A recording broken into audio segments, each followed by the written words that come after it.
आया, ये वीडियो सिर्फ एंटरटेनमेंट के लिए बनाई है। इसे दिल फेफड़े गुर्दों पे ना लें और हेडफोन लगा लीजिए, एक दो गाली के वर्ड मिल जाएंगे। चलता हूँ, आया चलो स्टार्ट।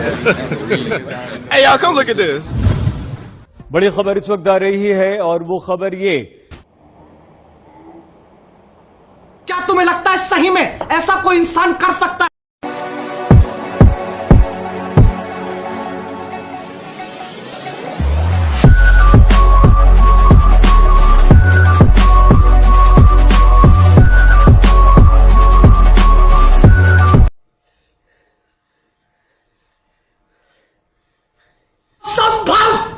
असंभव!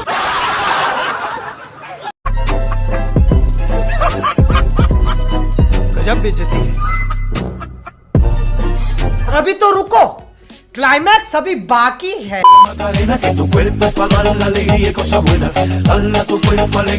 बस बहनचोद, बच्चे तेरी गाड़ मार दूंगा। Once more, once more. Delete कर।